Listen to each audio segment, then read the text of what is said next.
amateur practices until they get it right. A professional keeps practicing until they won't get it wrong. We have one time to get it right. And so that means you have to focus in on your craft. If you don't care about your craft, then stop practicing. But if you want to be the national champion, show up at the gym. It doesn't matter how good you think you are, always strive to improve. That's the message that Dan Ambrose projects through all of these programs. I like to think of Dan as like the Tony Robbins of the circuit. After the first day, I knew it was already worth the time and money. I think that this was important to do, and we're going to do business in the future now as a result of the first 2 days, I'll tell you that. I give it a 10 out of 10. I've met several new friends, going to dinner with new people every night, and learning a lot from Rex. I've been in the main session the whole time, just having a blast. These are really the only opportunities we have to come and interact with other people who are trying to do the same thing that we are, and they have done it well. You don't have to reinvent the wheel. There are guys here who have done that. And not only have they done that, they're willing to teach you how to do it. And that's the power of TLU. And I think we need to stop acting like, I want to be like this person. What you need to realize is that I want to be like myself, and I want to fill my toolbox full of all of these things I've learned from a variety of people to help my client in every way possible. Dan's attitude is you need to put the work in, the homework, the preparation to bring something of value to the attendees. And that's very special. The more competent the attorneys are in this country, the better country we have, the better our quality of life, the more fairness we have, the more justice we have. You are going to be watching experts who do this stuff day in and day out. That's who you want to learn from.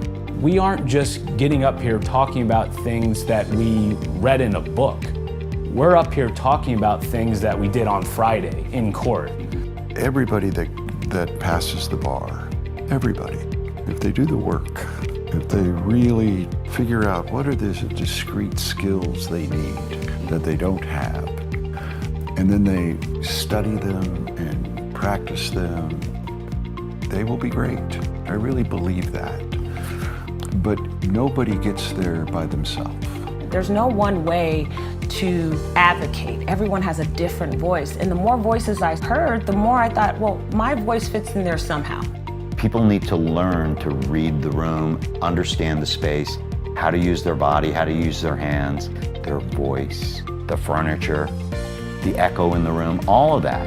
It's engaging, it's listening, it's telling a story, and learning when to introduce information, being affected by it, being real. The story is the case. And if I can't tell a compelling story, then they're just facts, and people, what resonates with them is the emotion. If you think about it, information throughout history is passed down in the format of a story. We do this unconsciously in everyday conversation, but the moment we get in front of people, then our ego gets in the way, we become self-conscious, and we become concerned with how people view us.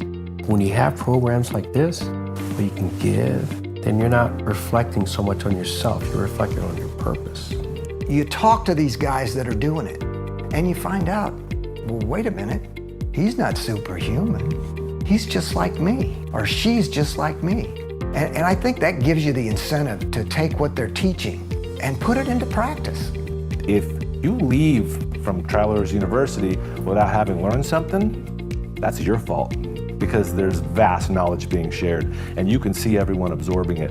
You're getting the best content, everyone's accessible, you're going to take something away that's going to help all of your clients, and the vibe's great. You're going to have fun, you're going to be energized. We can all talk about, oh, I got this settlement, I got this verdict. How did you get it? Why did you get it? What did you do wrong with it? I had spent 2 years with Trial Lawyers University just studying all the greats and what they do and how I can apply it, how I can tweak it, and how I can change it. And so I really got to just bring all those skills out, and they worked.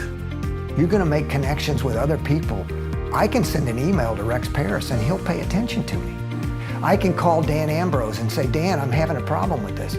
These people are giving. I have been around some of the finest legal minds in the country who are sharing with me everything they know. We're not just getting a trickle of knowledge here. We've got our mouth in front of a fire hydrant. You want to be a master? Come to TLU and learn from the best of the best, openly sharing their light with you, passing it on to you, and go out and use it for the betterment of the world.